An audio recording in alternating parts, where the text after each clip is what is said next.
How long are you gonna chase somebody who doesn't want to fight?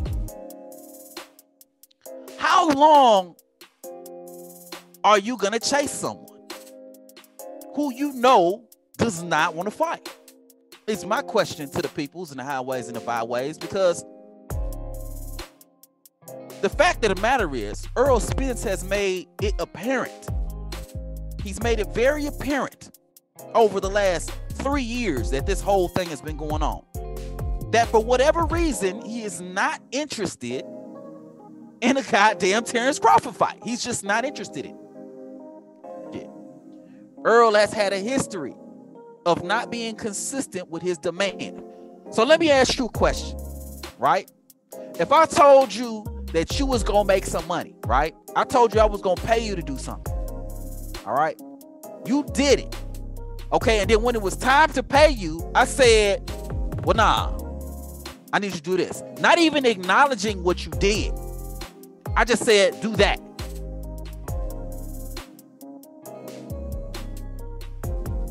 I done told you that I'm gonna pay you to do something. You did it, and then when it came time to pay you, I flipped the script and said, I just completely ignored it, what the fuck I told you to do and what you actually did, and I gave you something else to do.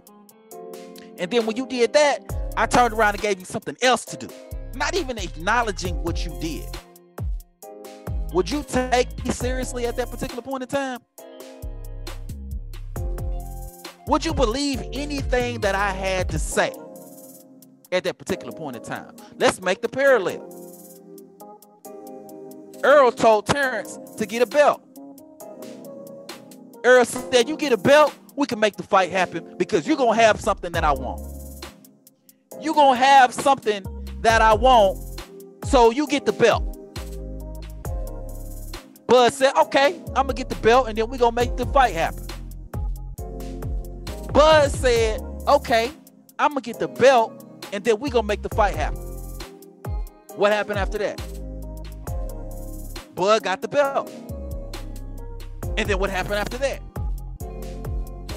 Errol gave Bud another task without even acknowledging the first task that was already completed. But hold on. If you tell me that what I need to do in order to get a fight with you is this, and then I do that, and then you give me something else, why am I even believing what the fuck you're talking about? Nevertheless, the easy route came into play. Y'all know what the easy route is. The easy route came into play. However you want to interpret the easy route, because there are people out there who want to say, oh, easy route was the side of the street. Easy route was the side of the street. However you want to interpret the easy route. That was a prerequisite in order to make the Bud Crawford fight happen.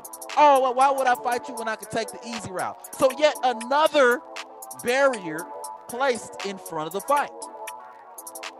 So hold on, bro. So you told me I had to get a belt. I got the fucking belt. So first of all, the fact that I got the belt, the fight's supposed to happen, because all you told me to do was get a belt, and I got the fucking belt. All you told me to do was get the belt, and I got the belt. But now that I got the belt, now you telling me without even acknowledging the fact that I got the belt, now you just telling me to do something else? Now you just telling me I gotta do some other shit? After originally you told me all I had to do was get the belt? So I got the belt, now I gotta wait on the easy route? Boxing fans, answer me this. Why in the fuck would I believe you? You done told me some shit, reneged on what the fuck you told me. Now you telling me some other shit. Why the fuck would I go along with this shit? For what? You done already told me some shit that I don't believe. I mean, you done already told me some shit that you didn't even live up to. You didn't even honor as a fucking grown man. I fucking did it and you didn't live up to me. Now live up to it. Now you giving me some other shit. Now you telling me I gotta do something else? Fine. Errol takes the easy route. He fights Sean. He fights Danny. He throws Monkey in there instead of Keith Thurman. Because he should have fought Keith Thurman, which is a whole nother thing. Now you don't want to fight Keith Thurman. That's a whole nother thing, though. You fight Danny, you fight Sean, you fight Mikey. You done took your easy route. You took your easy route. You got all the fights on the quote-unquote side of the street that you said you were going to get. And my boy Tony Rose says facts. Tony Rose says excuse after excuse. Facts. Thank you, Tony. I got the belt. Cool. Okay, now I'm going to take the easy route. Cool. You took your easy route. Now that you took your easy route, okay, I got my belt. 2 times you done reneged on me. Now after that, it's 60-40. So hold on, this wasn't in the plans, because originally you told me that I needed to get a belt, and you said you was gonna fight these people first. So now it's 60-40. That ain't what you said. That ain't what you said. What the fuck?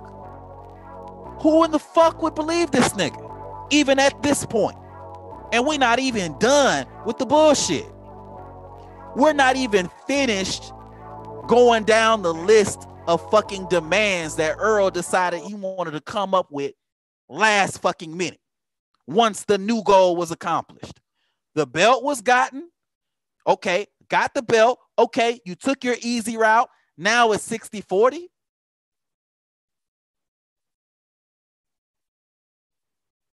Okay. 60-40. I don't like that shit. That's some bullshit. I have a problem with that because you done already moved the goalpost 2 times. If I would have known it was 60-40, I probably would have not even been fucking with you from jump. I probably would have managed my career completely different. But all of a sudden, 60-40 is now a new demand that you done introduced into the fucking thing. And you done introduced into the conversation. Okay, 60-40. That's some bullshit, but that's what you said. That's the new movement of the goalposts. We done dealt with the belt. We got the belt. We got the easy route accomplished. You done said 60-40. I don't rock with that shit. But now it's 60-40, 70-30, or whatever I give you.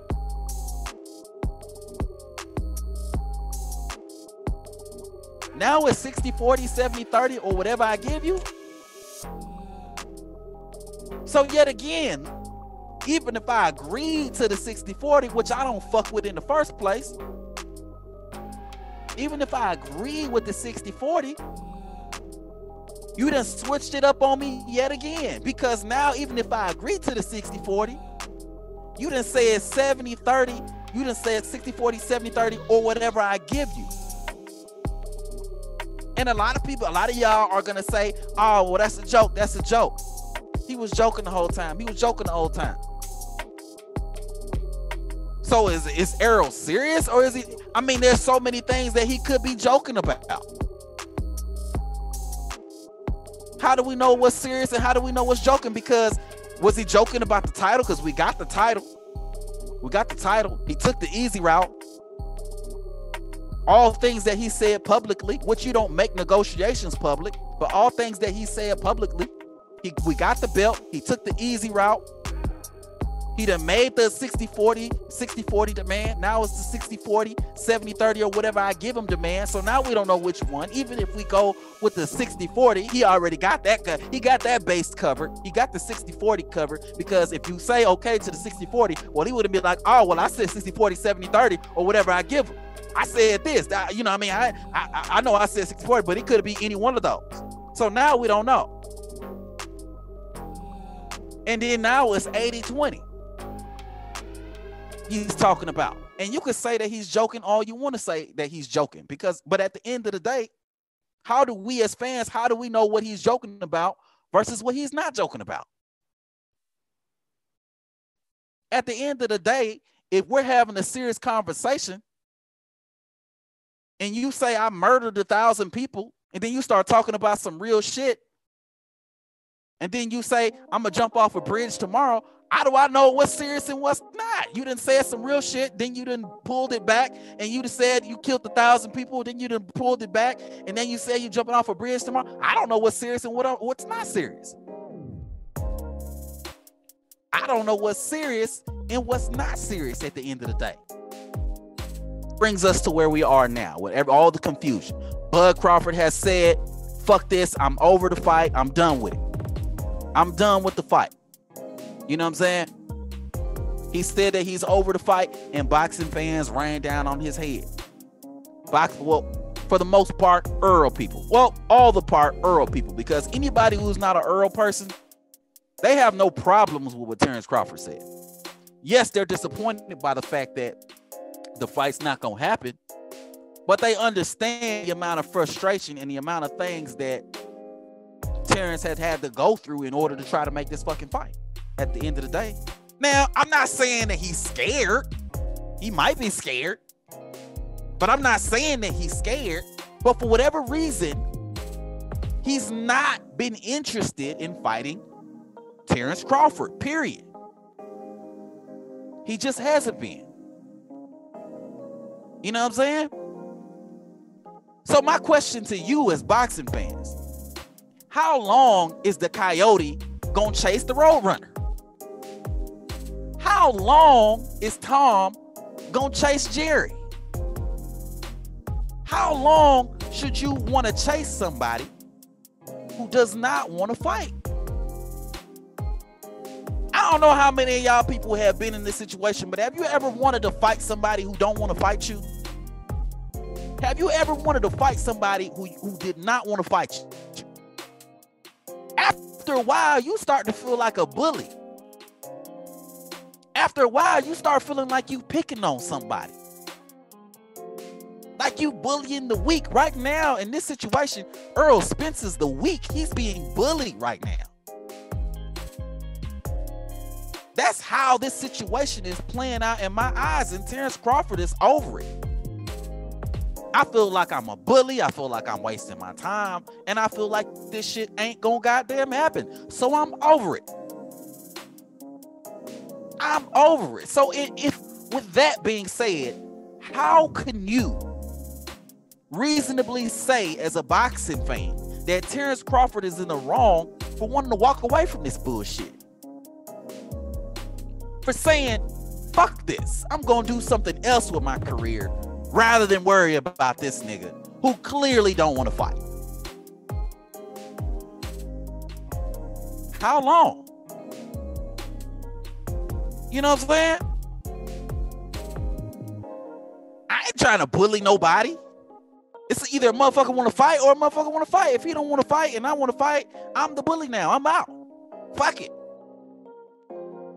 You know what I'm saying? As the bully, you start looking at that motherfucker like he's pathetic. You're like, it's a pathetic situation. You got girls screaming in the background, don't hit him. Leave him alone.